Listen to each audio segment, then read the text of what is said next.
Sejam muito bem-vindos a mais um episódio do podcast Saúde com Virtude.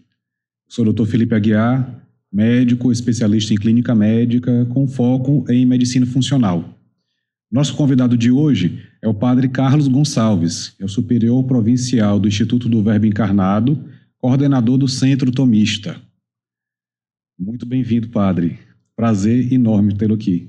O prazer é meu, hein, Dr. Felipe? Uma alegria estar aqui, né? Nós que somos amigos há algum tempo e agora, por providência divina, estamos até alinhados, digamos assim, por providência numa mesma causa, né? Nos descobrimos nisso. Uma graça estar aqui, agradeço o convite.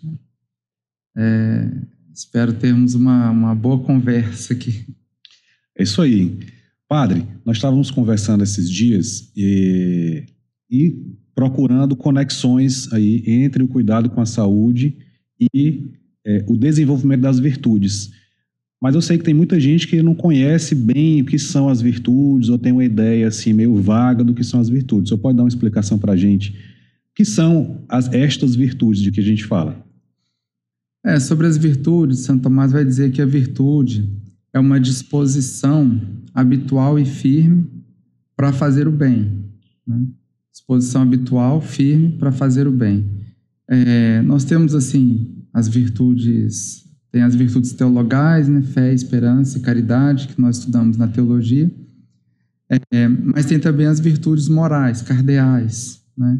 Justiça, temperança, prudência, fortaleza, que nos ajuda a fazer melhor o homem e a nossa ação, né? Então faz melhor o homem e o seu agir, o seu obrar.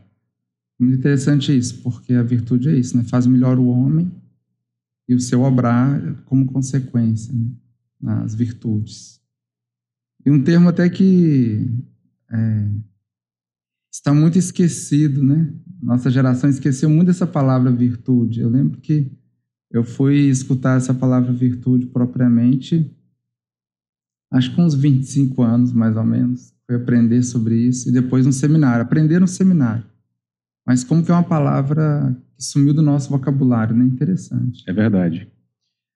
Muito interessante também, Padre, que puxando um pouco para a filosofia também, o Aristóteles já demonstrava 2.300 anos atrás que para ser feliz nós precisamos exercer as virtudes, né? Só é feliz um homem virtuoso. Uhum. Isso é muito importante porque as pessoas hoje confundem muito a felicidade com a satisfação dos desejos mais imediatos, com a satisfação de prazeres físicos, prazeres mais imediatos, e acabam gerando uma série de sofrimentos por consequência dessa busca equivocada, né? Quando, na verdade, a felicidade, de fato, está no caminho de desenvolvimento das virtudes, não é isso? Sim, isso mesmo. Esse obrar bem, fazer o bem, nos realiza, né? Te dá uma consciência tranquila.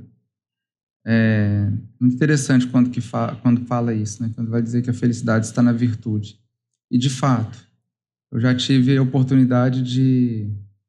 Às vezes é muito interessante, a gente vai estudando essas coisas e depois, na prática, eu gosto de ir testando, sabe? Eu lembro que um dia eu conversando com um rapaz lá que era de casa de clínica de recuperação, sabe? Uma casa católica lá, e eu era pároco, tinha um grupinho que estava na igreja nos ajudando aí. E aí eu fui perguntar para ele, né? Falei assim, fulano, quando você estava lá no mundo e tudo, você era feliz? Falei assim, você era feliz? Aí ele falou assim, padre, ali não tem felicidade, padre, a vida é uma desgraça. Ele falando assim, a gente não tem paz, não tem tranquilidade. Aí eu falei, olha, como que fecha direitinho. Você vê o filósofo diz isso, que a felicidade está na virtude. Aí eu peguei uma pessoa que estava no vício, no tráfico, perguntei para ele e ele deu a resposta correta. Olha que interessante. É verdade. A conta fecha. É muito interessante ver o quanto isso está causando sofrimento hoje em vários níveis, né, padre? Agora a gente estava conversando anteontem, no jantar, e o senhor estava contando no caso de direção espiritual, né? O senhor estava percebendo na direção espiritual a necessidade de agregar ali um elemento novo, uma nova orientação ali para os seus dirigidos. Como é que foi essa experiência aí, padre? Isso aí está muito interessante, essa questão, porque o que acontece? Eu, enquanto padre, assim, né, nós padres trabalhamos a direção espiritual das pessoas, né, para ajudar aí na direção espiritual. E aí eu me deparei com uma realidade, por exemplo, uma vez, para exemplificar aqui, né, mas assim, uma coisa que eu vejo acontecer muito. Mas uma pessoa disse para mim assim, padre, eu não sou feliz. Né? Falou assim, padre, eu não sou feliz. Aí eu fui, e fiquei, uma pessoa que eu atendo direção espiritual, falei, mas, fiquei pensando comigo, mas onde está a causa disso? Rezar, a pessoa reza muito, a pessoa muito de oração, sabe? Então a pessoa, missa diária, as orações pessoais, todo estudo aí sobre a igreja e tudo. Eu sei que na parte religiosa dela, eu, como diretor espiritual, não tinha o que acrescentar. Se eu acrescentasse alguma coisa, eu via que estava sendo injusto. Eu falei, mas como? Não posso mandar ela rezar mais, vai morrer de rezar. Não, tá? Porque tem a temperança nisso, falando de virtudes, tem a temperança até nisso. Então, falei, questão religiosa, bem. Familiar, bem, uma pessoa bem casada, né, com a família tudo bem aí. E eu até ri, tem dinheiro. Eu falei, mas se na religião tá tudo bem, a família tudo bem, e ainda tem dinheiro, o que mais que causa? Qual outro motivo para deixar uma pessoa triste? Eu lembro que eu fiquei assim, como é que se diz? Rendido. Eu não sei que solução dou para essa pessoa. Mas aí, providencialmente, eu tinha participado já, foi quando me ajudou a abrir para isso, de uma palestra com o Dr. Saulo, que é psiquiatra, e com ele eu pude aprender a parte biológica do ser humano. Não sei se é biológica que se diz mesmo, assim, é da área do senhor, né? Mas essa parte biológica, porque a gente estuda a parte filosófica, teológica, espiritual da pessoa, a parte psicológica, a gente estuda no seminário também. A biológica não. Entende? A biológica não. Eu não sei, aí que é o caso, né, que eu fui aprendendo. Mas eu não sabia, e foi o que essa pessoa descobriu fazendo uma consulta, por que ela estava triste? Vitamina B12 baixa, vitamina tal baixa, não sei o que também, não sei o que outro também. Aí eu falei, não. E foi engraçado que essa pessoa me ligou, falou assim, padre, eu tenho que te falar uma coisa que você vai ficar muito feliz. Aí eu falei, o que aconteceu? Eu fui lá, fiz a consulta e o médico falou que eu tô triste por causa disso. Isso aqui tá baixo, isso aqui tá baixo, vou ter que ter uma suplementação, não sei o que, não sei o que. Aí eu falei, nossa, né? Aí abriu esse mundo, porque o que acontece? Quando nós vamos estudar, assim, os autores espirituais, São João da Cruz, Santa Teresa, eles não tocam muito nessa parte, assim. Não é que ele vai falar sobre as vitaminas que faltam, mas por quê? Na época deles, o ser humano era muito ordenado, não tinha esse problema. Entende? Na época de São João da Cruz não era. É como se eu tivesse que escrever sobre direção espiritual hoje e falasse, olha, você tem que acordar, respirar, não sei o que. A gente não tem problema com o ar. Antes não tinha problema com essas coisas, né? É verdade. E por isso que eles não falam tanto sobre isso. Eles já pegam uma pessoa humanamente bem e a partir daí constrói o edifício espiritual. Qual que é o problema que nós, né, diretores espirituais, vemos hoje? Você não pega uma pessoa humanamente bem. Não pega humanamente. É difícil achar uma pessoa hoje humanamente bem. Eu que o digo, pai. Não é? É difícil, não é? Isso é muito interessante, o pessoal está falando assim, né? Que no seminário o senhor estuda o homem do ponto de vista espiritual, estuda a psicologia, mas não estuda o homem do ponto de vista biológico. Na faculdade de medicina, eu estudo o homem do ponto de vista biológico estudo algo da psicologia, mas num nível mais próximo do biológico e mais distante do espiritual, e não estudo nada do homem do ponto de vista cultural e especialmente espiritual. Então, hoje a gente está tratando o homem de maneira fragmentada, né? Um estuda o corpo, o outro estuda a alma, o outro estuda como conduzir essa alma do ponto de vista espiritual, e, na verdade, o ser humano é uno, né? Uma coisa que eu sempre tenho falado para as pessoas, que nós não somos uma alma habitando presa dentro de um corpo. E o corpo não é uma realidade má, mas nós somos essa unidade, né? De corpo e alma. Então, quando adoece, como diria Santo Tomás, o composto. O composto. Adoece o composto. E o senhor falou uma coisa muito, muito interessante. É isso que acontece. Então, nós no seminário, igual o seminário que eu faço parte, né, Instituto do Verbo Encarnado, nosso seminário é bem clássico, né? E essa parte biológica, por que no nosso caso não víamos, né?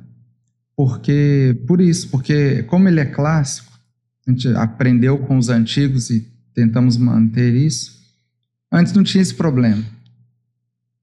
Hoje tem esse problema. Tanto é que o Padre Antônio, que é o reitor do seminário, ele está cada vez mais se aprofundando cada vez mais no estudo da psicologia. Porque é isso, os meninos que chegam para nós hoje são frutos do seu tempo, da sua sociedade, né?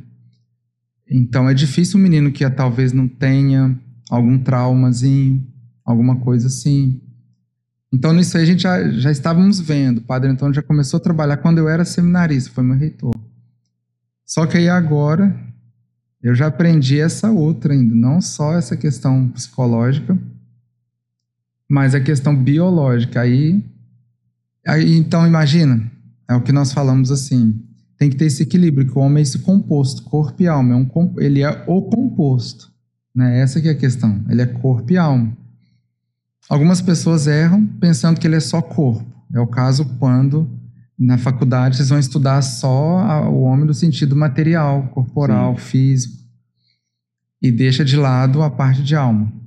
E acontece muito também entre os religiosos, as pessoas de religião, de igreja, de fé, de esquecer a parte biológica dele, que é corpo e alma. Então, só que eu penso que o homem é o anjo. Eu começo a querer fazer coisas para mim, querer viver de tal modo como se eu fosse um anjo. Só que eu não sou um anjo. Eu até brinco assim, o homem é mistura de bicho com anjo, né? Essa mistura aí de bicho com anjo. Então, que é um fideísmo. Então, quando acontece o fideísmo também, ele adoece as pessoas, sabe? Porque às vezes você vai querer viver de modo não real também. Por isso que a gente tem um podcast chamado Mordendo a Realidade, por causa disso. É um modo não real, então dá problema lá na frente, a pessoa pode quebrar, não aguenta. E por isso que o corpo tem que ser dado o que é dele. O lazer tem que ter, o descanso tem que ter. As pessoas pensam que não, tem que descansar, faz parte, tudo isso faz parte do ser humano. Então tem pessoas religiosas que pensam que é só ficar rezando, é só ficar na atividade, nas coisas de Deus, na não sei o quê. Vai quebrar. Essa pessoa tem grande chance de perder a vocação. Entende?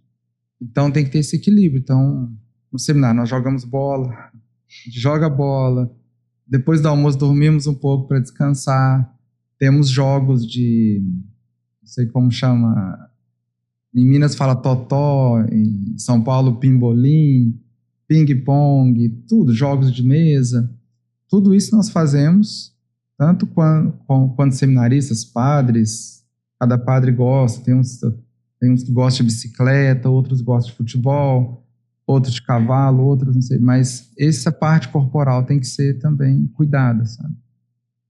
É verdade. E uma coisa interessante para quem está nos ouvindo ou assistindo é que nós, na nossa última conversa, nós chegamos à conclusão que nós chegamos no mesmo ponto vindo de caminhos opostos, né? o senhor fazendo direção espiritual e percebendo como as pessoas estavam tendo dificuldade de se manter no caminho de desenvolvimento da virtude do ponto de vista espiritual por causa da deficiência física. Já no consultório, eu percebo a dificuldade que as pessoas têm de aderir, muitas vezes, ao tratamento, e que eu vou buscar as causas raízes do adoecimento, e nós sempre encontramos as causas raízes em alimentação inadequada, ou excesso, ou a qualidade ruim, ou você está deixando de se alimentar daquilo que você precisa, ou às vezes uma coisa simples como hidratação, a falta de atividade física, o sono e repouso que a pessoa não tem, a gente já desaprendeu a repousar, né? Controle do estresse, da ansiedade, então as emoções estão muito à flor da pele, estão muito desordenadas hoje. E sem esse desenvolvimento da virtude, sem o exercício da virtude, fica muito difícil para a pessoa seguir essas recomendações, que eu vou pedir que ela deixe de comer coisas que ela gosta, mas que estão fazendo mal a ela. Vou pedir que ela coma coisas que ela não gosta, mas que vão fazer bem. E eu percebi que tem essa necessidade de desenvolver as duas coisas, né? Um ciclo, e pode ser vicioso ou virtuoso. Porque a pessoa que não tem temperança dificilmente vai seguir as recomendações que eu dou do ponto de vista nutricional. Ao mesmo tempo, quando a pessoa começa a seguir essas recomendações, ela muda a alimentação, ela começa a ficar mais temperante.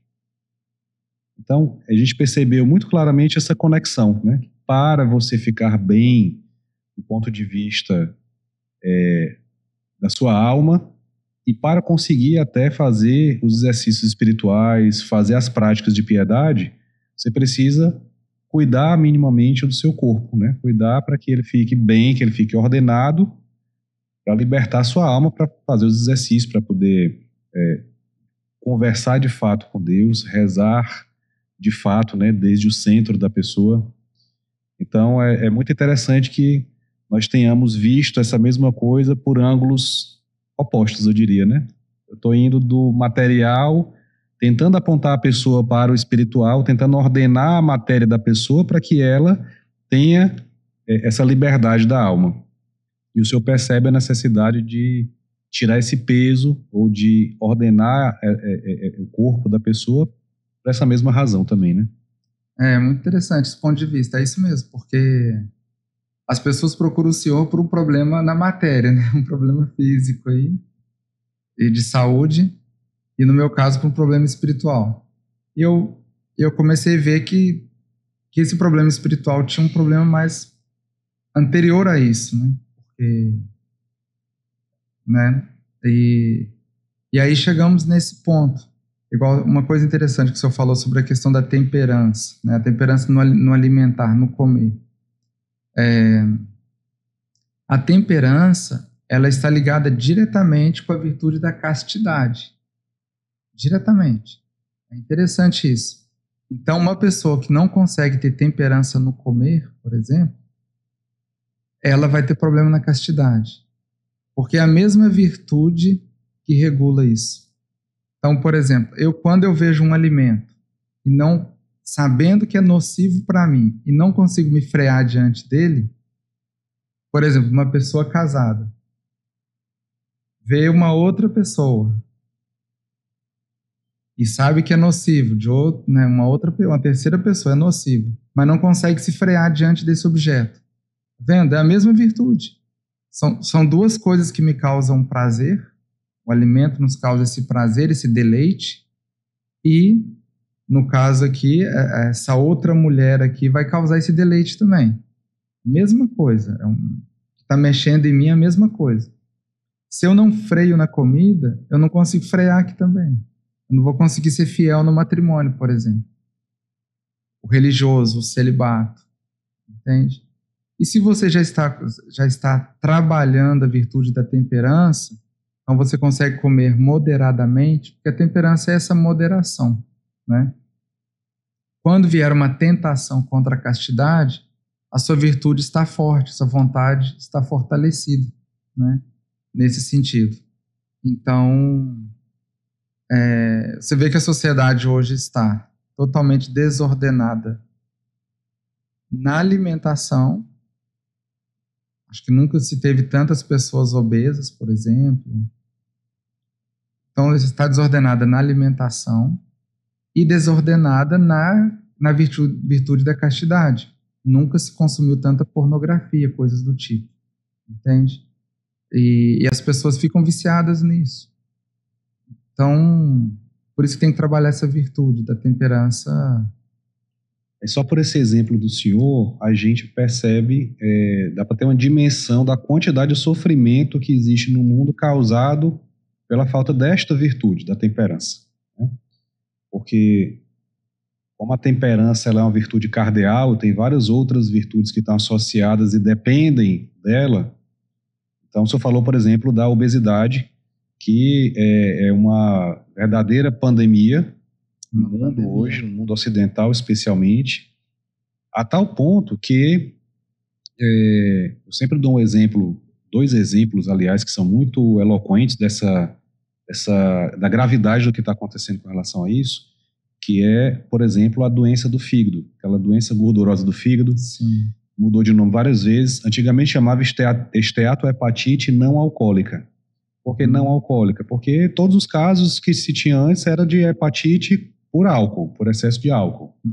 Quando começaram a aparecer esses casos, não se entendia bem, não, essa aqui é uma esteatohepatite que é causada por outra coisa que não é o álcool, ou definida pelo negativo. Depois se entendeu que isso estava sendo causado por uma má alimentação, por problemas de estilo de vida, por excesso de peso. E aí mudou-se a terminologia para chamar doença hepática gordurosa associada ao metabolismo. Ou seja, a pessoa tem um estilo de vida que está alterando o metabolismo e isso está levando ao adoecimento do fígado. Pois bem, hoje essa doença está se tornando a principal causa de transplante hepático.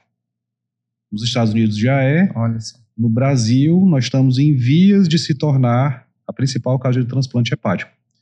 Isso eu conversava um dia desse, há poucos dias, com um vizinho nosso aqui que é cirurgião e que trabalha com isso. Uhum. Ele me dá até o relato de quando ele abre, né, o paciente, a barriga do paciente para poder fazer o transplante, como o estado que está o fígado da pessoa.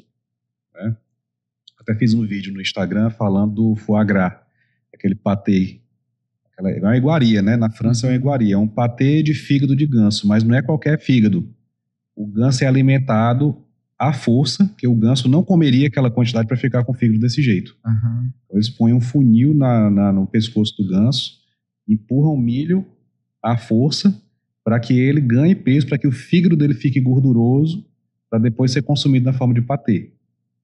O ganso só fica assim alimentado à força. Uhum. Nós estamos ficando assim alimentados, né, por erro alimentar. Erro alimentar, voluntariamente. E uma outra coisa gravíssima também, que me chama muitíssimo a atenção, é ver que hoje existem crianças de 4, 5 anos, às vezes até mais novas que isso, adquirindo síndrome metabólica, que é uma condição que junta obesidade abdominal, diabetes, hipertensão, alteração do colesterol, fator de risco gravíssimo para a doença cardiovascular.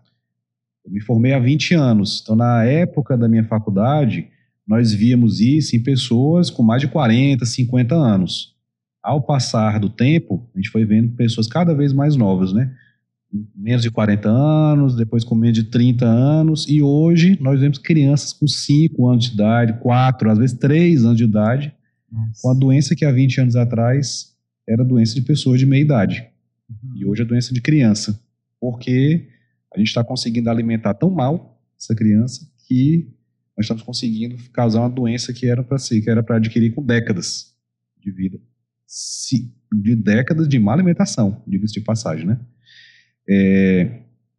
E nós percebemos isso muito nas crianças também, né? Então, sim, eu sou professor de história da escola dos meus filhos também, e eu percebo nitidamente nas crianças quando a criança está mal alimentada, quando a criança não está se movimentando bem, não está descansando bem, está hiperestimulada por telas, etc.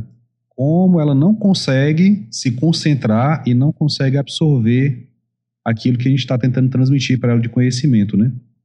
Aí o senhor me contou agora recentemente também o caso lá de quando o senhor era reitor do seminário menor, né? Ah, sim. Então, nós cuidamos muito, né, de jovens, adolescentes também, mas aí um dia, um caso, né, comentava aqui com o Dr. Felipe, eu fui como responsável de uma casa que tinha muitos adolescentes, né? E aí o que acontece? Eu cheguei há pouco tempo e aí vinham já me falar, padre, pode levar o menino tal no médico, que ele tá com tal coisa. É como se fosse gripe, coisas assim, era coisas cotidianas, mas levar no médico? Não, tá bom. Eu falei, aí, sei lá, eu vou e pergunto, e cadê tal menino? Ah, padre, ele tá de cama hoje, não sei o quê. Aí, e cadê tal menino? Ah, ele tá de cama. Aí deu um start, falei, mas peraí, como assim? Um menino de 15 anos que tá na. Acho que quem tinha que estar de cama sou eu tô com 44, eu que tinha que estar de cama e os meninos lá. Não, tá de cama. Aí eu peguei e falei, não. Aí caiu a ficha, eu falei, alimentação. Alimentação. Então, o que que acontece? Eu lembro que eu fui na cozinha, chamei o responsável da cozinha lá da despensa, falei, fulano, vem cá, faça favor. A partir de hoje, tudo, o que tiver aí de suco de pozinho, ou bebe tudo hoje ou joga fora. Eu lembro que eu já tinha visto lá uma altura assim, porque depois eu vou até comentar sobre isso, era da roça, entende? Então eu não sou acostumado com isso, então eu não gosto. Eu sei que isso não faz bem. Eu tinha visto ali, mas não tinha, igual eu vejo para todo lado, mas não tinha, só no tom. Mas aí eu fui, falei, alimentação. Eu chamei e falei assim, fulano, olha aqui, suco de pozinho, tudo que tiver aí, ou bebe hoje ou joga fora. Eu já sabia que eu nem beber porque eu vi um monte. Ou bebe tudo hoje ou joga fora. Margarina, acabou, não compra mais. Então, ou consumimos a manteiga de verdade aí do leite, ou come pão seco, tem problema. Seco não faz mal. A margarina não. Depois, salsicha, parece que tinha um pacote lá. Acabou isso, nunca mais, não compra isso. Refrigerante, ou toma suco de verdade, ou nada, ou água. Refrigerante não, corta. Carne, só de verdade. Ou carne de verdade ou não. Se é salsicha, se é essas coisas embutidas, não. Ou é de verdade ou não. E aí, fiz também eu mesmo fiz um cardápio nutricional ali. E depois mandei para a nutricionista para ela ver. Ela fez uma alteraçãozinha ou outra, mas falou, não, padre, aqui já, eu acho que tá até muito, enquanto assim. E ela olhou lá e fez uma alteraçãozinha ou outra ali e aprovou, né? Coloquei carnes, variando até o tipo de carne, frango, carne de boi, peixe, coisas assim. Nesse mesmo dia que tive esse start aí eu lembro que eu saí, comprei uma caixinha um pacotinho de várias caixinhas de antigripal, eram muitos aí, 30, 40. Antigripal, eu falei, não, vou dar esse antigripal antes para eles não griparem, que eu ainda acreditava nisso. Comprei essas caixinhas aí, fui no supermercado, comprei saco de limão, saco de não sei o que, inhame, abóbora, cenoura, beterraba, essas coisas todas, né? E comprei isso aí para dispensa, troquei toda a alimentação. Se eu falar para o senhor que passou o quê? Não sei se 2 anos depois, essas caixinhas aí do antigripal, eu lembro que eu fui ver, estava mexendo no armário lá, negócio de remédio, estavam lá, 2 anos depois ainda estavam nessas caixinhas, ou seja, nunca mais precisei. Os meninos pegaram força, junto nisso também, olha, mudei o horário de sono, então coloquei a tolerância zero, a questão do sono, tal hora, acho que era 10 horas. Todo mundo já tem que estar deitado. 10 horas já tem que estar deitado para dormir. Então eu pus o horário de sono certinho ali, questão do sono, esporte. Então aumentamos o esporte, coloquei a questão do sono, mudei a alimentação, acabou. Uma mãe de um dos meninos falou assim, Padre Carlos, O meu menino, até o rosto dele tá mais bonito, assim. Eu tô achando ele mais, assim, vivo, a pele mais bonita. E a mãe sabe, né? Tanto é que as mães gostam muito de mim, assim, porque eu já cheguei e falava com elas. Falava, ó, vocês vão fazer festa de aniversário dos meninos? Vai querer fazer aqui? Não tem problema, não. Mas não traz refrigerante, não. Traz as frutas e faz o suco aqui, sabe? Não traz refrigerante, não. Aí eu tinha esse trabalho também, de ter que ficar educando as mães. Mas... E... É que é uma coisa muito interessante que aconteceu de... Eu estava falando da roça, né? Então eu fui criado na roça. Até 11 anos eu fui criado... Sou de Minas Gerais, né? São João del Rei, lá no interior. Fui criado na roça até 11 anos. E o que acontece? Isso tem me ajudado muito. Tem me ajudado muito. Por quê? A roça que eu peguei, eu falo que eu consegui pegar. Eu tô que nem João Batista. Eu consegui pegar essa transição do Antigo Testamento com o Novo. Então eu consegui pegar essa transição de uma vida que era muito normal, natural, para essa vida de hoje. Também na escola, eu consegui pegar uma educação clássica boa, o final da boa e o início da ruim. Eu fui pegando tudo isso aí. Até na faculdade aconteceu isso comigo. Acho que na faculdade que eu tinha feito, minha turma foi a última boa, assim, com bons professores, turma boa. Depois já foi divisor de águas, é o que é hoje. Os professores mesmo me contam. Aí o que acontece? Olha que interessante. Atualmente, aí quando eu entendi essa questão da importância nutricional, alimentar, essas coisas, comecei a participar mais de congressos sobre isso, né, com médicos sobre isso. E tá muito interessante porque, assim, aí eu vou num congresso internacional, de não sei o quê, 2 dias, e pessoas assim, grandes especialistas, doutores, não sei o quê, não sei o quê. Quando termina o congresso, na minha cabeça fica assim, ó, o resumo da coisa. Voltar para a roça. Resumo do congresso, voltar para a roça. Eu falei, nossa, eu pensando comigo, porque tudo o que esses grandes especialistas, o senhor, eu vejo indicando nessa parte nutricional, na minha cabeça eu resolvo de modo muito... O que os outros hoje é uma coisa de outro mundo, na minha cabeça é muito simples, voltar para a roça. Eu falo voltar para a roça, não é que tem que mudar para lá, pode mudar também, mas não é que tem que mudar para lá, mas viver como vivia na roça. Olha como que é interessante a vida da roça. Como eu vivi isso, até 11 anos eu morei aí, depois minha avó, sendo da roça, eu sempre voltava aí. Até hoje eu volto aí. Então, olha como que era a vida na roça. Outro dia, eu conversando com um amigo lá que estava na casa dele, eu morava perto da escola. Meu pai era professor, eu morava perto da escola. Eu tinha essa vantagem. Mas eu tenho um amigo que eu acho que é capaz que ele morava aí, não sei se uns 3 quilômetros, mais ou menos de distância. Tem outros mais ainda. Mas esse que eu estava conversando, pelo menos uns 3 quilômetros, que ele morava de distância aí.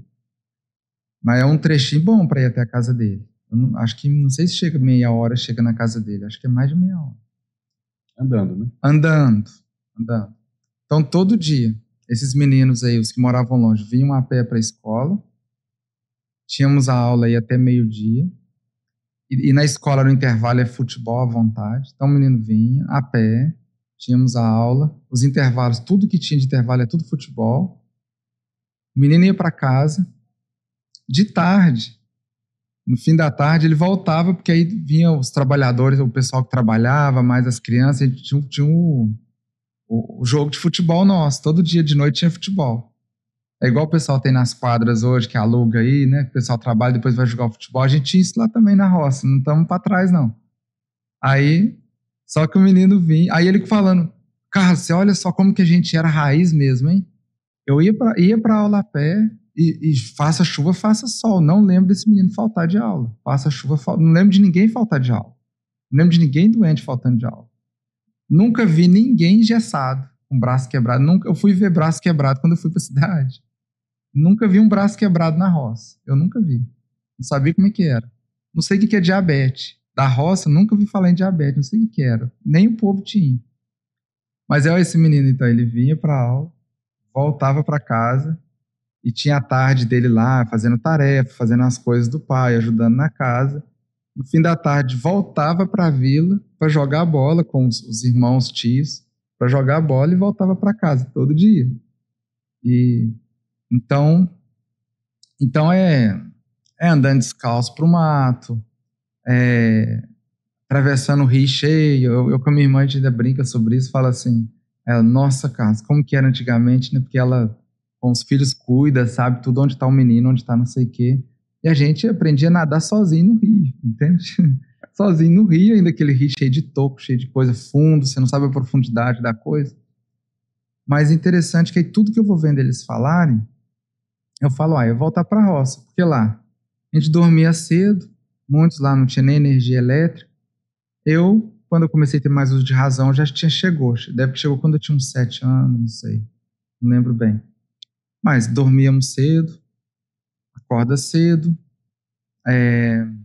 alimentação, poucas coisas se comprava na cidade, poucas coisas se comprava na cidade, então tinha tudo ali, o ovo dali, galinha dali, feijão era da roça ali, legumes, peixe, carne, não se comprava carne na cidade, que era caro, então tudo era aí.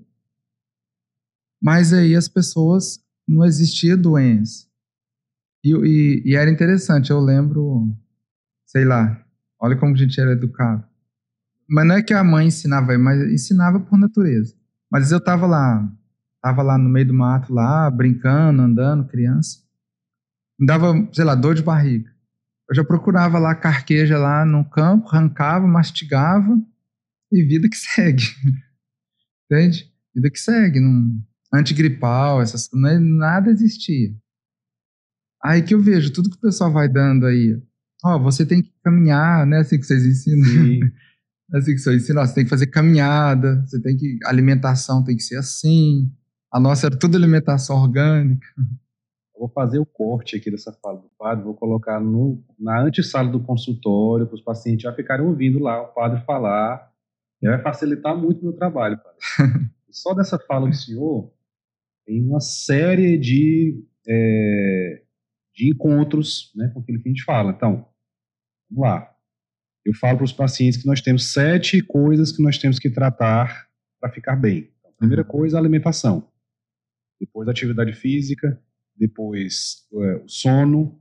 Depois, o controle do estresse, carga tóxica, os relacionamentos e a espiritualidade.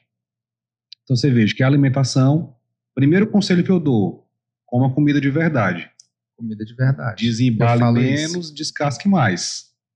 Então, eu vi um dia uma entrevista de um colega médico já, um senhor, e a entrevistadora perguntava como era a dieta dele. Ele disse, a minha dieta é a dieta divina.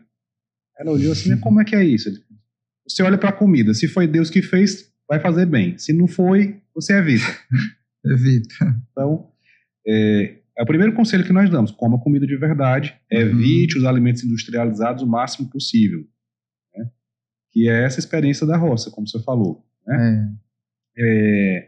Segunda coisa, eu uso muito fitoterapia no consultório também. Então, os remédios estão dados na natureza. Né? Sim.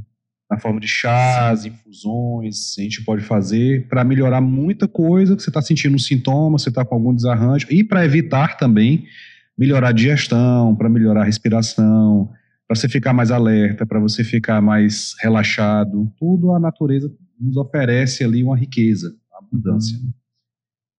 Segundo, eu vou mandar a pessoa fazer atividade física. E com a ressalva, eu digo, olha, não basta ir para academia.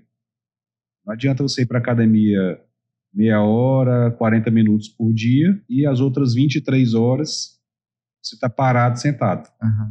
Tem que se mexer, você tem que procurar meio de se movimentar durante o dia. Depois eu vou dizer para a pessoa dormir, e é exatamente isso, olha, tem que ter horário para dormir, horário para acordar,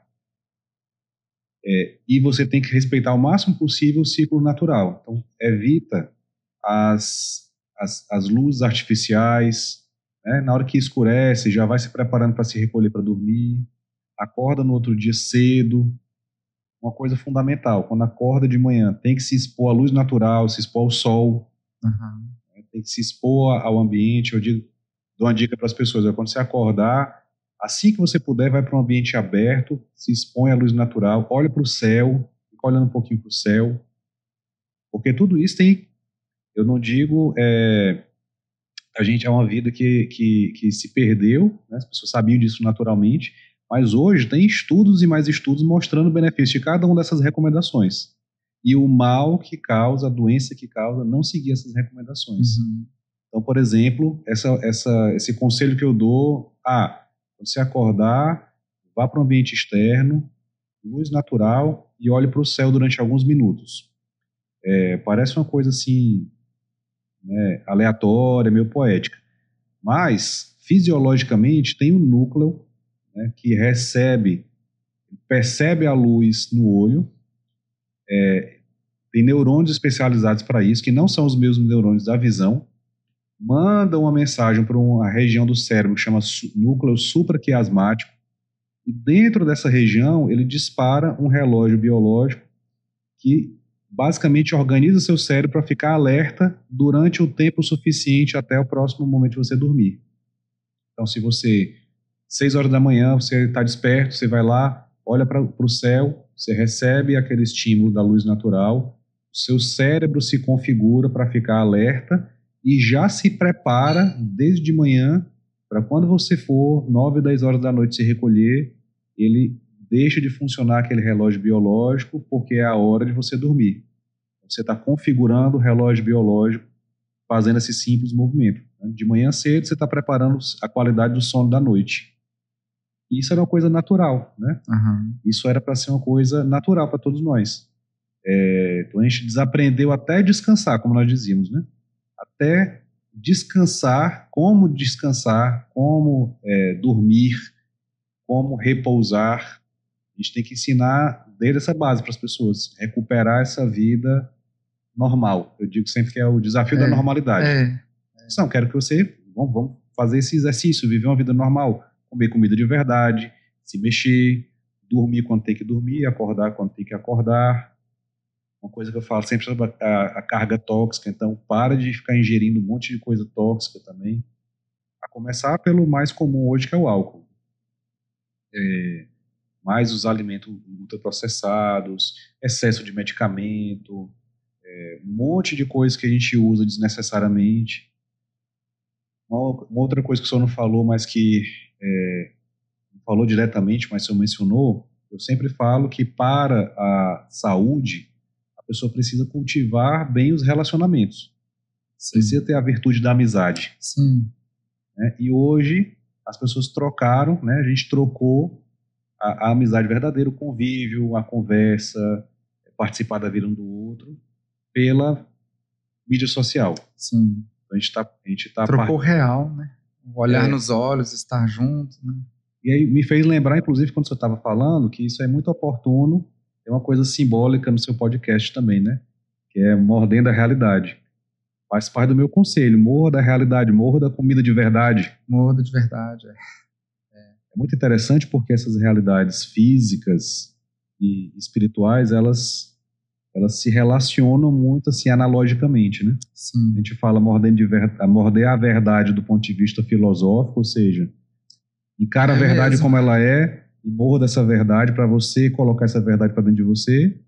Mas a mesma coisa a gente fala da alimentação, literalmente, né? Pode ser interpretado literalmente, né? Morra do que é realidade. E interessante porque elas duas estão relacionadas, porque se a pessoa não morder a realidade da comida de verdade, o cérebro dela adoece de uma tal forma que ela não vai conseguir morder a realidade superior, as verdades superiores.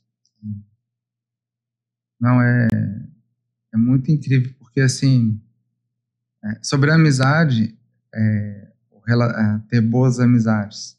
Acontecia isso, por exemplo, igual eu te falei, os meninos da escola aí, sabe? Então a nossa escola era isso, tanto é que somos grandes amigos até hoje, nossa amizade é como se fôssemos irmãos, sabe? São amigos de escola, assim, de infância, mas que somos igual. Eu vou para casa de um, de outro, como vou na da minha irmã, assim, temos essa amizade mesmo. Então tinha essa boa amizade também. Mas como que é interessante as pessoas entenderem que temos que respeitar, até por inteligência, a vontade de Deus, a ordem de Deus nas coisas. O ser humano é tão bobo. O ser humano é tão bobo que a gente gosta de uma tecnologia, né? Você acha que ter a tecnologia é ser superior. Você fica agrandado, né? Você fica só. E só que o que acontece? Tem a parte boa da tecnologia, igual isso aqui é uma parte boa, olha que legal, uma conversa que podemos partilhar com muitas pessoas, né? Eu gosto muito de podcast por isso. Um bate-papo que as pessoas partilham com a gente, nós com os outros, ajuda. Mas muita coisa danifica. A questão das telas. Eu, como padre, eu fui pároco quase 5 anos também. Duas coisas que eu via, né? Que eu fico assim, nossa, aquilo me dá uma gastrite, como diz o pessoal. Primeiro, ver os pais deixar a criança à vontade com a tela na mão. Quando eu vejo fazer isso, é isso e a má alimentação. Um dia eu falei numa homilia lá na... E o pior que eu falei na homilia, depois eu falei que eu acabei de falar isso na missa e fazendo, né? Eu falei, gente, pra mim, eu tenho isso pra mim. Um pai, a mãe, que dá Coca-Cola com salgadinho pra criança, que é o top 10 aí, né? Pra mim, essa mãe não gosta do filho. Eu tenho pra mim, não gosto do filho. Eu nunca daria, se eu tivesse um filho, eu nunca ia dar salgadinho com Coca-Cola pra ele, porque que benefício eu estou dando para a vida dele? Eu estou atrapalhando o futuro do meu filho. Entende? Imagina você dando aí. Eu já estou, como se diz? Já estou contaminando o futuro dele, porque ele vai ter problema lá na frente. Culpa minha, que eu tinha que estar cuidando. E aí, quando eu vejo nas telas, deixar a criança à vontade na tela, imagina, a criança está ali, no top da saúde, né? Porque está desenvolvendo ali, tudo dela é novo, aquilo que o senhor sabe excelentemente bem. O cérebro desenvolvendo, as células multiplicando, aquela força da juventude. E o cérebro precisando, porque somos seres racionais, né? Inteligentes, com uso de razão. O cérebro precisando tanto já é começar a desenvolver o uso da razão e perguntar sobre aquilo, pergunta sobre isso, pergunta sobre aquilo. O pai vai ensinando, a criança vai aprendendo, vai ficando admirado com esse mundo que vai aparecendo para ela. Ela, na idade disso, você está com uma tela na mão que a criança fica ali hipnotizada. E tem muitas coisas que aí diz que eu já vou estudando, vendo palestra dos médicos. Tem coisas neurológicas aqui de desenvolvimento que não desenvolve. Porque a criança não vive a realidade, a normalidade, a realidade da vida. Aí coisa que era para desenvolver aí dentro não desenvolve. Então, olha só, eu vou prejudicar a inteligência futura do meu filho. Aí que eu fico desolado com o pai e com a mãe. Claro, eu não saio brigando com ninguém, não, porque a pessoa nem sabe o que está fazendo. Fazer igual Jesus, nem sabe o que está fazendo. Mas eu fico pensando, gente, olha, essa pessoa aqui está condenando o futuro do seu filho, aqui já na parte intelectual. Isso já vai estar ligado ao tal do TDAH, não sei se talvez até autismo, não sei se talvez influencie alguma coisa para frente, mas o TDAH eu sei que sim. A má alimentação, imagina, eu convivo com um grupo de amigos assim, que são atletas do ciclismo, né? Luiz Cocuzzi, que é campeão brasileiro. Eu acompanho a família dele, sou muito amigo dele, estou sempre lá. E fico vendo a questão dos pais dele na preocupação com a alimentação dos filhos, sabe?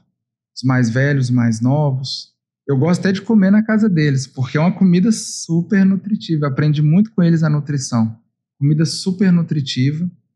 E por quê? Porque está preocupado com o filho. Então, até os pequenininhos lá, seja netinhos, todo mundo se alimenta bem. E eles falam, não, padre, eu tenho que dar uma boa alimentação para eles, para eu ter um bom atleta no futuro, para o menino ter saúde, para o menino ter força, conseguir competir, conseguir correr. Assim tem que ser o pai e a mãe. Não, tem que dar uma boa alimentação para esse menino, para no futuro esse menino ter uma nutrição, o menino ser inteligente, o menino... Aí eu vejo os pais nessa omissão, né? Aí na igreja foi uma vez engraçado, na paróquia, na homilia, eu falando isso, falando, olha, gente, vocês que são os pais aí, cuida da alimentação das crianças. Eu fico vendo, vocês compram Coca-Cola à vontade para criança, uma vez ou outra na vida, igual no seminário eu usava esse princípio. Se nós ganhamos, se eu fui na festa de alguma pessoa, aí tudo bem, mas eu não compro, não comprava. Um dia lá teve um que era responsável pela compra, né, um seminarista maior de 18 já, que me ajudava, tem um grupo desse que me ajudava. Aí, qual que foi a coisa? Ah, tá. Eu cheguei, que coincidiu. Ele tinha me pedido permissão para fazer as compras lá no supermercado. Ok, o cartão tá ali, pega lá, compra. As compras aí para a cozinha, normal, procedimento padrão. Só que quando eu cheguei assim, vamos supor, tava fora. Eu cheguei, eu abri a geladeira lá para pegar não sei o que, tava cheio de Coca e Fanta, de 2 litros. Eu fiquei, não acredito que o menino comprou isso. Falei assim, não acredito que o menino comprou esse negócio.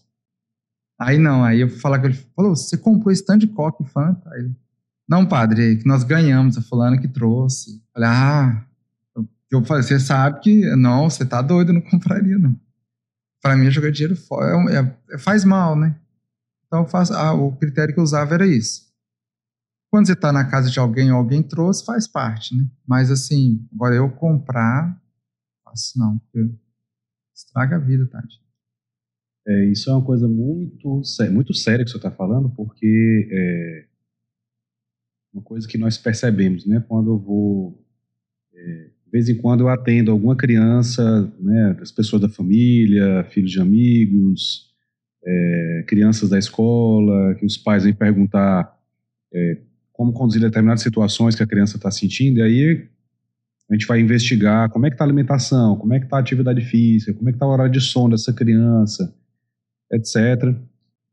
A gente fez formações já com os pais para dizer, olha, para a criança, esse tipo de alimento aqui vai causar mal. A gente mostra qual é a substância que está lá. Teve uma aula que eu dei na escola que eu mostrei uma determinada substância que tem, aliás, uma determinada marca de biscoito recheado. Peguei o ingrediente do biscoito e disse, olha, vou mostrar para vocês aqui, para vocês verem com próprios olhos. Está aqui a embalagem do biscoito, está aqui o nome do ingrediente. Agora vamos aqui no Google, vamos abrir junto a ficha de segurança desse produto aqui. E lá na ficha de segurança dizia assim, para as pessoas que estavam produzindo aquela substância. Se houver ingestão acidental, induzir o vômito e procurar o hospital imediatamente.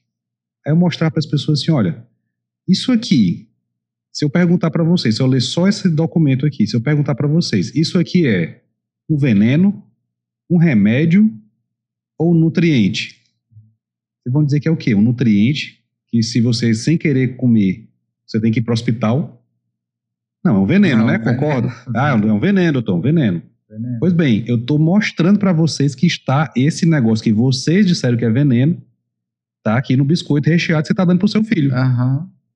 Você está envenenando seu filho, né? Então, como é que a criança está comendo veneno e o cérebro dela vai se desenvolver bem? Aí o pessoal fica assim, olha, todo mundo fica meio assombrado, fica meio zangado às vezes. Aí, fazer como o senhor. No dia seguinte, estou lá na escola, quando eu olho para a criança, lá vem ela com o dito cujo biscoito que eu disse, que eu mostrei lá, que estava com um negócio ruim. Uhum. Mas não é possível. Aí eu olho para o pai, para a mãe. Estou vendo onde é o problema. Se eles não mudarem, porque o hábito da criança vem do hábito dos pais. Então, eu preciso dizer, olha, vocês precisam mudar, porque se vocês não estiverem bem fisicamente, ou se não estiverem ordenados, não tiverem a virtude da temperança, como é que você vai ensinar a criança a ser temperante? Se você não quer que a criança coma veneno, como é que você vai ensinar se você está comendo veneno o tempo todo? E essa é a grande dificuldade, né? E esse é o ponto que nós temos tentado chamar a atenção, maximamente, que essas duas coisas estão relacionadas. Não vai dar para desenvolver virtude desde a criança, né, desde a educação da criança. Aliás, desde o desenvolvimento dentro da barriga da mãe. Sim, sim. Isso começa lá na barriga da mãe. E, aliás, fiquei sabendo começa já. na concepção. Sim. E não só da mãe, né? O problema só do corpo da mãe. O pai também. Então, se o pai e a mãe não estiverem bem fisicamente, o DNA da criança, no momento da concepção, já vem com alguma dificuldade. Olha só. A mãe não estiver bem durante a gravidez, não estiver se alimentando bem, não estiver praticando atividade física, se movimentando, não estiver dormindo bem, vai comprometer o desenvolvimento da criança. Se a mãe amamentando a criança também não estiver bem, também vai comprometer. Então, e se a família não estiver bem, também, aquele desenvolvimento dos primeiros anos, que é crucial para o desenvolvimento do cérebro, para o desenvolvimento do corpo da criança, também vai ficar ruim. Então, essa criança chega numa idade, às vezes, de 7, 8 anos, toda desordenada, como o senhor disse, muitas vezes até com um adoecimento clínico mesmo, precisar fazer tratamento, precisar tomar medicamento, quando o problema estava em te ordenar a vida. Então, para essa criança, para esse jovem adoecido por tudo isso aí que nós falamos, vai ficar muito difícil quando ele for para o senhor, se eu conseguir ordenar a virtude. Sim, sim. Mas, ao mesmo tempo, à medida que a gente corrige essas coisas, a virtude vem aflorando. Uma coisa muito interessante do ponto de vista biológico é que o nosso corpo, ele vai, assim como a nossa alma, né? O senhor pode explicar isso melhor. À medida que o hábito vai se repetindo, aquilo vai se incorporando à natureza. Do ponto de vista físico, acontece isso. Exemplo clássico. Pessoa que está habituada a comer muito doce, por exemplo. Tem hora que ela tem uma fome que não passa se ela comer outro tipo de comida. Parece que só sacia a fome se ela comer doce. Por que isso acontece? Porque desde os receptores de gosto da língua até os receptores que estão lá no estômago do intestino, ligados com os centros de recompensa no cérebro, o seu corpo está configurado para só aceitar aquele alimento. À medida que você começa a comer bem, você está comendo salada, está tomando chás amargos. Detalhe, viu, pessoal? Ninguém adoça chá. É amargo. Nem com adoçante. Então, à medida que você está ingerindo essas coisas, as papilas gustativas mudam, os receptores no estômago do intestino mudam, o sinal que o seu trato digestivo está mandando para o cérebro muda, e seu corpo começa a aceitar aquilo e usufruir daquilo. Talvez a pessoa está viciada em doce, a pessoa muda a alimentação, com o tempo ela passa a gostar de tomar um chá, de comer uma salada, de comer uma fruta, comer comida de verdade, e passa a repugnar aquela coisa doce, excessiva, etc. Né? É muito interessante porque eu vejo muito essa analogia do que acontece no corpo, e eu vejo, dá para descrever isso até no nível molecular, né, que o hábito vai mudando a natureza de como o corpo está agindo e de como isso acontece na alma, né? Olha só que interessante. Na alma é a mesma coisa. É porque um dos modos de adquirir a virtude é pelo hábito. Né? Então, pelo hábito, você vai adquirindo essa virtude. Vai repetindo coisas boas. Inclusive, Santa Teresinha vai falar muito sobre isso, né? De a pequena via. Uma coisa, por exemplo, na virtude aí, uma coisa que já tem um tempo que eu vou praticando, sei lá, eu joguei um papel ali, o papel caiu no chão, eu falo assim, não, vou ter que levantar, tirar esse papel daí e colocar lá, no lixinho, porque senão outra pessoa vai ter que fazer isso por mim, não é justo. Aí chega num ponto que você acostuma tanto com isso, já fica automático, você já se sente incomodado do contrário. E isso que o senhor falou aí, sobre a questão fisicamente, o corpo vai, essa questão sensorial que vai mudando aí os sensores, é muito interessante porque eu percebi isso na prática, já tem um tempão desde o seminário, que eu já fiz 8 anos de padre agora, mas desde o seminário, uns de 12 anos atrás, 15 anos atrás, quando eu descobri o que é diabetes. Não sabia que era diabetes. Eu escutava falar muito de diabetes, mas não sabia que era isso. justo um seminarista tinha. Aí eu via que a coisa é feia. Tem que tomar a insulina antes de comer, calcular o peso. Aí eu falei, rapaz, esse negócio é muito sério. Véio. Tem gente que fica cega por causa de diabetes, perde membros. Pô. Eu falei, não, esse negócio é muito sério. Eu falei, não, vou fazer assim. Aquilo que não tiver açúcar eu não vou colocar. O que já tem, não tem problema. Se eu venho na sua casa, vou tomar um café, tem um bolo, como normal, sem problema. Se me der um café com açúcar, eu tomo normal, sem problema. Mas eu fiz um propósito assim, o que não tem, eu não coloco. E só que aí é interessante o efeito que dá. Porque depois que você vai acostumando com isso, hoje, por exemplo, se uma pessoa me dá um café normal, adoçado normal, para mim já é super doce. Eu fico assim, gente, como o pessoal consegue beber esse negócio? Aí começa a fazer mal. É tipo assim, você fica, nossa, tá muito doce. Ou, por exemplo, um dia eu fui até uma cafeteria, né, de uma amiga,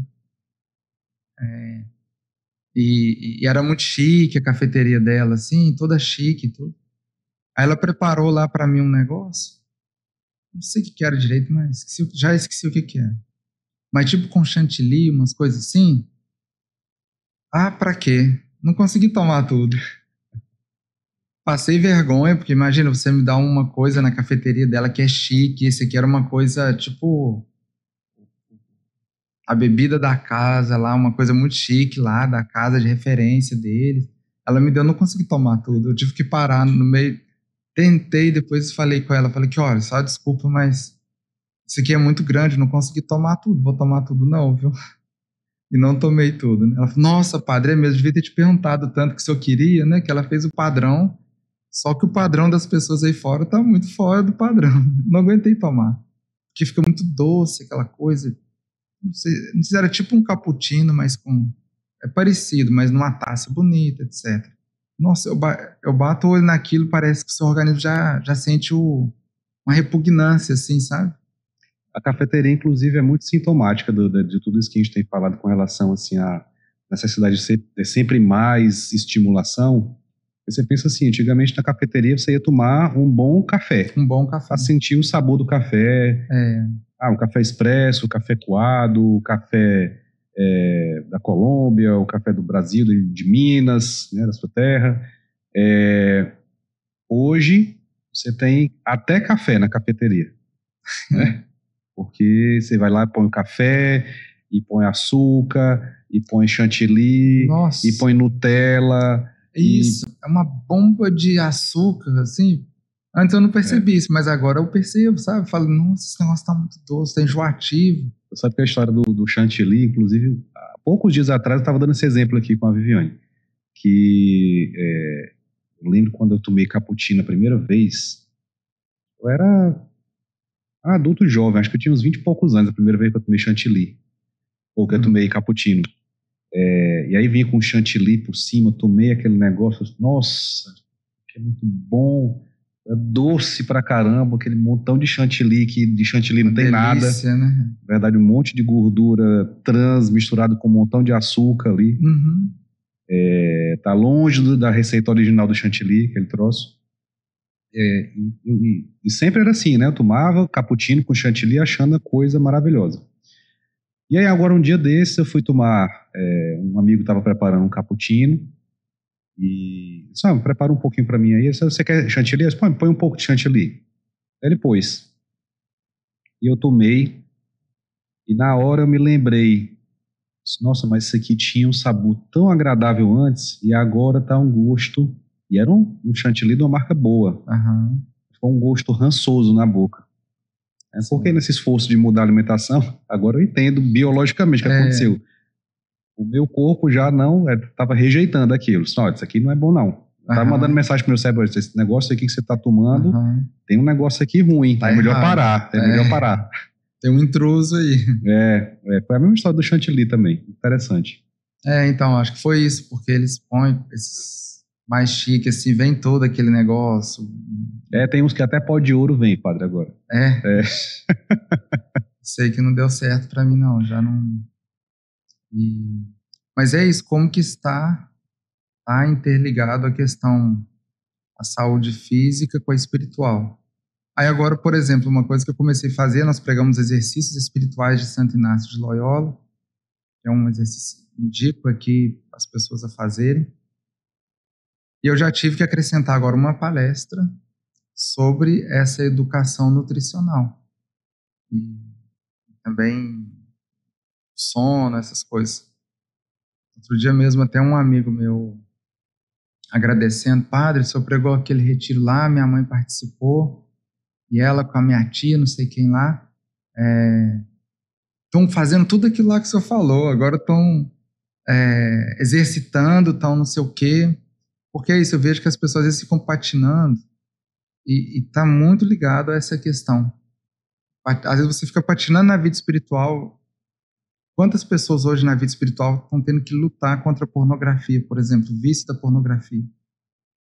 Mas se você não tem uma vida saudável, é muito difícil conseguir.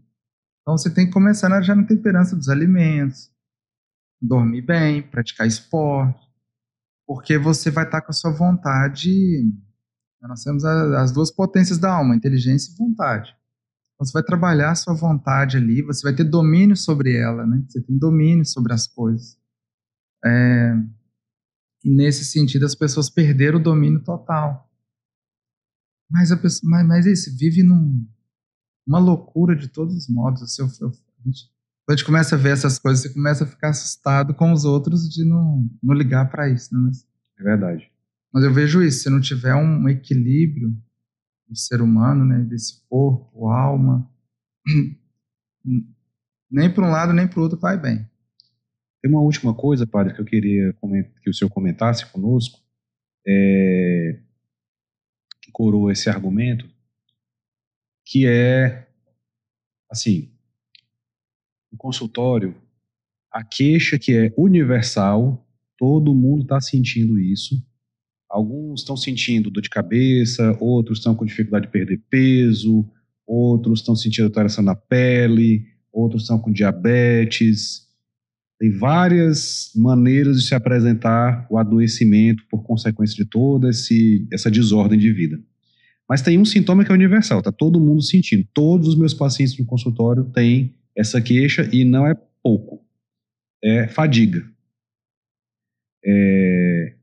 E uma meditação muito forte que nós fizemos foi de tanto ouvir essa queixa de fadiga, porque essa queixa é universal hoje, né? Eu ouço no consultório, se a gente sentar na mesa com amigos, esse assunto vem à tona, tem meme na internet, já virou uma coisa normal. Todo mundo considera que é normal viver um estado de fadiga perpétua. Né? E uma vez eu ouvindo isso de um grupo de pessoas católicas, né, e aí eu ouvi uma frase fatídica. A pessoa diz assim, eu estou só existindo. Todo mundo concorda, né? Todo mundo no grupo concorda assim, é isso mesmo, ele está só existindo. E a gente como católico, eu digo, olha, a gente não pode estar só existindo. A nossa vocação, essa vida, não é só existir. Né? Nós temos muito a fazer.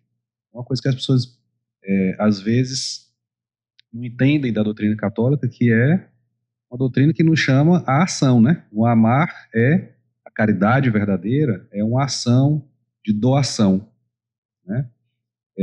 Bom, como é que a gente vai ajudar ao outro, como é que a gente vai amar efetivamente na prática, né? Agir de uma maneira que seja conforme a vontade de Deus, se a gente está só existindo, né? A gente está vivendo com fadiga, indisposto, sem energia, sem ânimo, sem... A minha esposa gosta muito de usar a origem latina da palavra virtude, né? O vir, significa força. Né? Como é que a gente não vai agir no mundo sem força, né?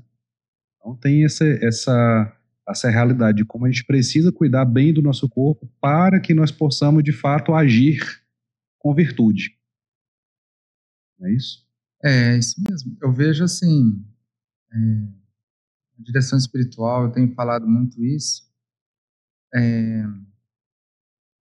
As pessoas, às vezes, elas se medem pelos outros, né? Então, por exemplo, se todos estão fazendo tal coisa, eu também tenho que fazer, se faz isso e aquilo. Tem uma coisa que eles tá falando muito agora sobre a questão da bolha católica, já viu que tem um tema mais ou menos nesse sentido também. De, por exemplo, às vezes ter pessoas no Instagram mostrando como aquele modelo de família perfeita e tudo, e o pessoal que tá vendo quer acompanhar e achando que Instagram é verdade. Achando que Instagram Então, eu falo assim, o realismo nisso também é muito importante. Eu mesmo como padre, eu vejo que assim, qual o modo que eu consigo para não ficar assim, fatigado, estressado. O que eu faço é usar a minha medida para mim mesmo, entendeu? Em que sentido? Eu não posso pegar, às vezes, sei lá, um padre que é de tal modo, que faz isso, faz aquilo outro, faz aquilo outro, e eu querer fazer igualzinho ele faz, entende? Por quê? Eu sou diferente dele. Então eu tenho que me conhecer primeiro. Eu acho que a primeira coisa vem essa questão do autoconhecimento. Autoconhecimento. Nisso ajuda muito o livro dos temperamentos, por exemplo, do Padre Antônio, que fala dos 8 temperamentos. Ele dá para você descobrir direitinho qual é o seu. Sabendo o seu temperamento, você já vai saber suas qualidades e suas limitações, onde você tem limitação. Então, às vezes, por exemplo, pode ser nós dois aqui. Suponhamos que eu quisesse acompanhar o senhor em alguma coisa, o senhor me acompanhar em alguma coisa. Se o nosso temperamento é distinto, já vai mudar. Talvez se o senhor é ativo, eu não sou, ou isso, ou aquilo. Então, se o senhor é ativo, você vai produzir muito mais que eu, por natureza. E se eu for querer te acompanhar, não tem jeito. É que nem você põe na rodovia ali uma Kombi e manda ela acompanhar a Hilux, para ver, não vai dar certo, vai ficar para trás. E se forçar para seguir a pouco acompanhar, vai quebrar e a Hilux se segue. Então, às vezes, a fadiga pode acontecer disso, entende? Você tem que primeiro ter esse autoconhecimento, saber o tamanho que eu sou, o que eu necessito, respeitar essa questão tão importante, igual da saúde, fazer os exames aí de sangue, acompanhar um bom profissional, ver como estão suas medidas, porque hoje todo mundo falta vitamina D, vitamina B12, ninguém pega sol, ninguém pega aquilo, tem essa carência, então, preenchida essa carência, que aí já é físico. Ok, padre, aqui tá certinho, não é aqui o problema não. Então, beleza, vamos dar um passo a mais. Você está sendo realista na sua vida?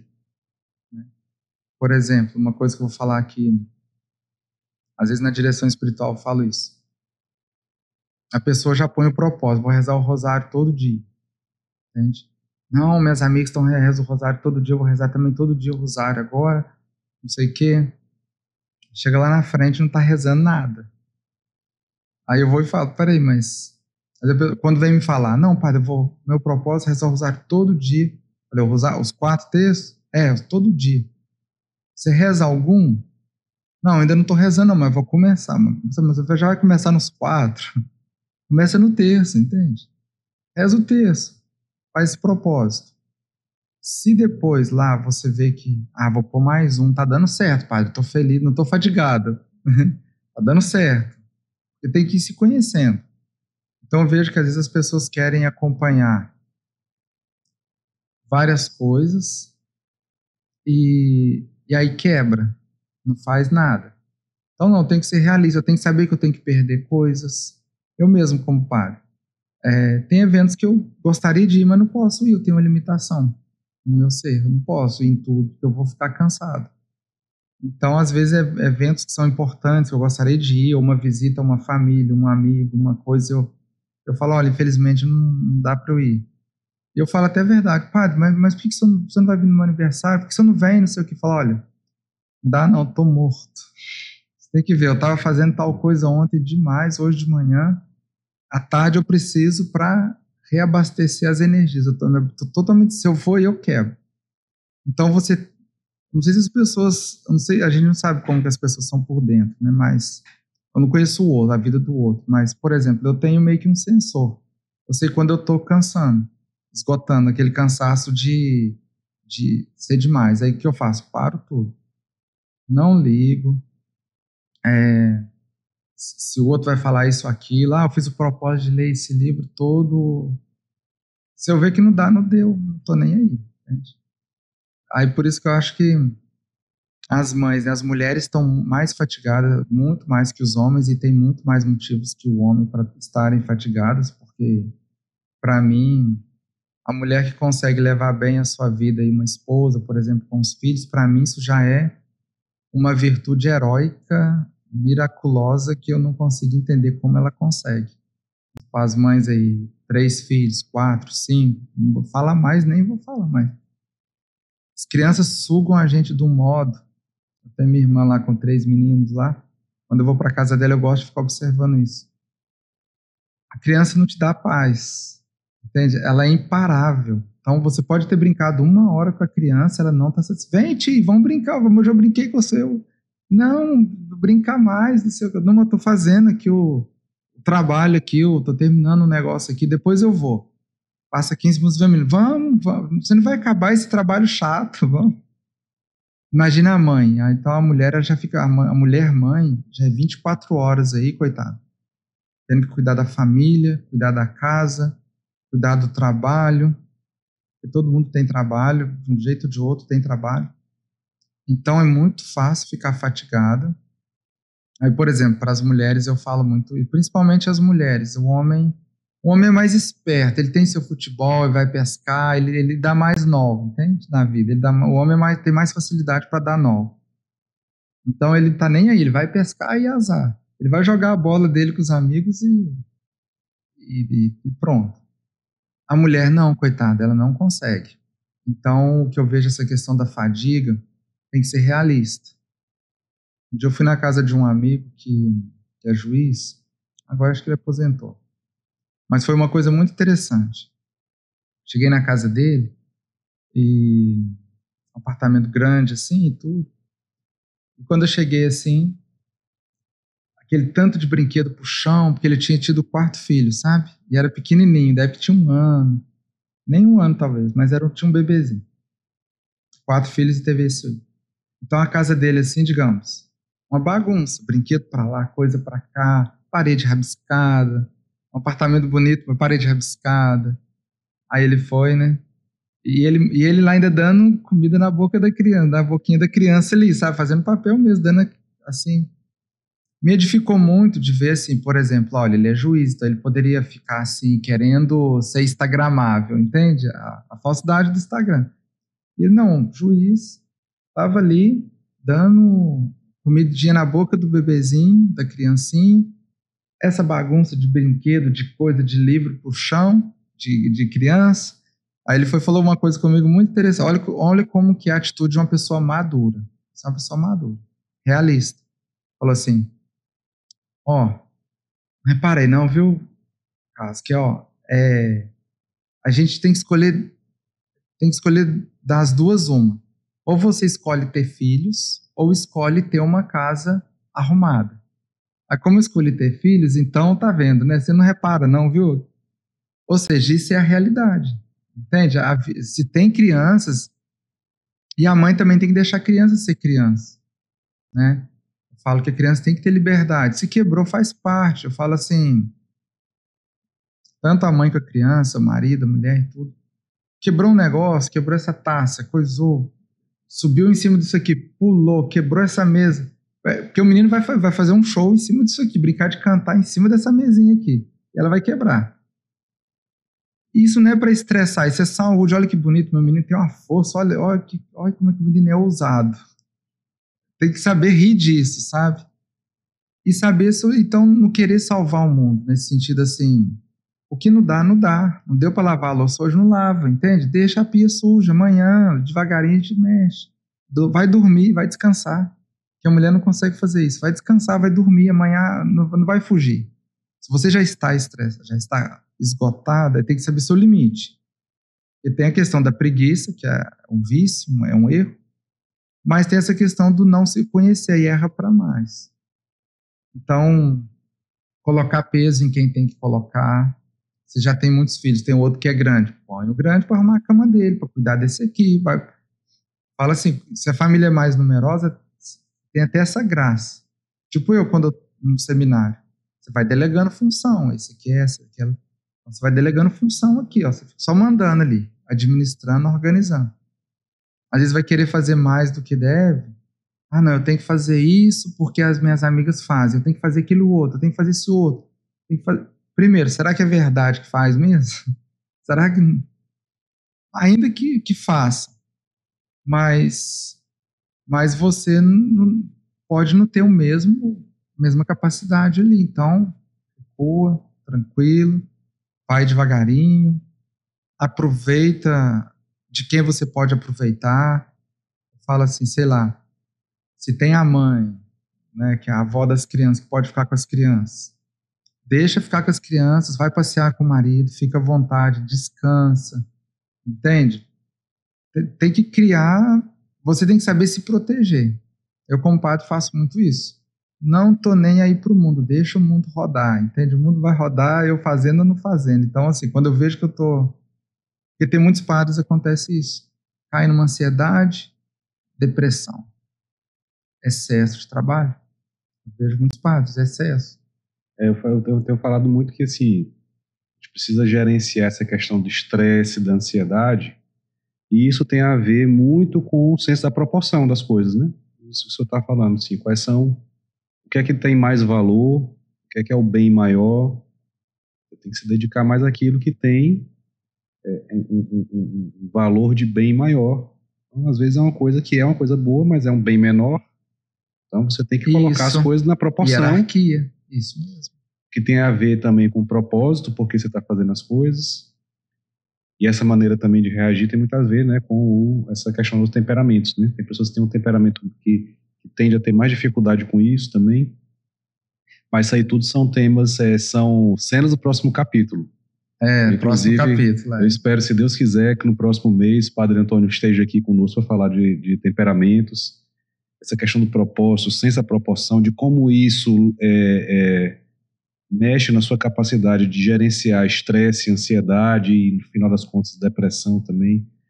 Isso é interessantíssimo, né? Mas esse tema da virtude com a saúde é um tema, assim, vastíssimo, né? Depois nós vamos aqui aprofundar cada um desses temas, qual é a relação da temperança com a humildade, o que é a prudência, qual é a relação dessa questão da virtude com a doença mental, né? Com estresse, ansiedade, depressão. Os males que fazem a pornografia na pessoa. Os males da pornografia. Destrói, entende? Como essa cultura de fechamento das famílias à vida tem adoecido as pessoas. Adoecido pessoas. Desde o ponto de vista físico até o ponto de vista espiritual. Adoecido. Então, pessoal, tem pano para manga aí para a gente tratar. Só um exemplo que eu lembrei aqui agora também, dessa questão aí da fadiga. Uma pessoa também, que eu atendo direção, né, falando comigo, falou assim, perguntando assim, padre, vê se tá bem isso aqui que eu fiz, né? Aí eu peguei e falei, ó, perfeito. E foi o quê? Ela tem as filhas lá, tudo, e ela estava indo em um grupo de oração aí na casa dela para rezar pelos filhos, que tá muito bem, normal. Só que no caso dela em específico, ela não tinha tanto tempo para estar com as filhas. Aí no tempo que tinha, ela estava indo num grupo para rezar pelas filhas. E aí ela tinha inclusive cargos nisso, tinha que ter reuniões durante a semana, um punhado de coisa. Ela falou assim, ô padre, eu fiz uma coisa, vê se o que o senhor acha? Porque eu estava indo lá fazer isso, né? Só que eu vi que eu estava mas eu estava gastando muito tempo, que eu poderia estar com as minhas filhas e não estava. Aí eu vi que eu acho que eu tenho que ficar com elas primeiro, né? Você acha que... com certeza, entende? Então é isso que as pessoas têm que ver, esse realismo, entende? Em vez de ficar com as filhas, aí deixou as filhas mais uma vez sozinhas, e não era só um pouquinho, uma coisa... tinha outros dias de reuniões, falei, não, você pode falar com o grupo sem problema. Falei, gente, infelizmente não poderei, eu não estou tendo tempo. O ideal seria o todo, entende? Estar com os filhos, tudo bonitinho, ir num grupo de oração, rezar pela família, isso é o normal. Aí por isso que eu falo do realismo, entende? Tem que explicar muito bem, porque as pessoas hoje só vai para um lado ou para o outro. Não, só para explicar. Mas o realismo, no caso dela, ela, como que ela vai deixar as filhas para ficar longe das filhas, para rezar pelas filhas, ao invés de estar com as filhas, rezando com as filhas, brincando? Mas você tem que brincar com suas meninas, brincar de subir no sofá, de criança, você tem que virar criança com eles, entende? Tem que ter essa... Aí ela fez isso, ela falou, nossa, padre, deu certinho. Mas só para entender isso, tá vendo? Isso aqui é morder a realidade, né? Morder a realidade, tem que ver o seu tamanho. Muito bem. Pessoal, vamos nos aproximando aqui do fim, né? Acho que se a gente deixasse aqui, a conversa ia demorar mais umas 4 horas, facilmente. Foi um prazer grande, padre, tê-lo aqui conosco. É sempre uma satisfação muito grande receber o sacerdote. O senhor é um amigo nosso aqui da nossa família, muitíssimo querido. A conversa foi maravilhosa. Vamos ter outras conversas, tá, pessoal? Vamos aprofundar todos esses temas, ampliar toda essa discussão, porque, como vocês viram aqui, tem assunto para horas e horas de conversa e muita coisa para a nossa vida prática, tá, pessoal? A gente quer que essa discussão toda seja motivo de mudança de vida. Vocês ficarem bem, terem saúde, disposição, vigor. Para quê? Para viver o seu propósito de vida, né? Propósito é uma coisa que está na sua frente, é uma coisa que você precisa fazer, tem que ser você. Ou seja, viver sua vocação da melhor maneira, tá bom? Então, como exercício final, eu vou sugerir a vocês, o Padre Carlos falou do autoconhecimento como uma ferramenta fundamental. Então, vamos fazer um exercício de autoconhecimento. E o autoconhecimento, pessoal, não é uma coisa abstrata, distante, não. É você se observar no dia a dia. Então, o exercício que eu passo, se for todo dia à noite, antes de você dormir, quando as crianças estiverem recolhidas, se tiver um tempinho ali, ao invés de ficar no Instagram passando Reels para prejudicar seu sono, você pega um diário, prática antiga. Relembre o que você fez durante o dia. Como é que você acordou? O que foi que você comeu? O que foi que você fez? Como é que você se sentiu? Faça um diário do seu dia, faça umas anotações daquilo que lhe chamou a atenção. Você vai começar a perceber essas coisas na sua vida.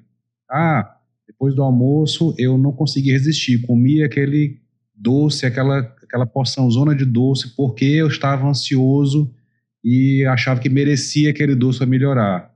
E observe, né? Lembre como é que você ficou depois. Melhorou a sua ansiedade? Você ficou com a vida melhor porque comeu aquele doce? Ou depois você ficou, além da ansiedade, com a preocupação porque agora não vai conseguir perder peso por conta daquele doce, né?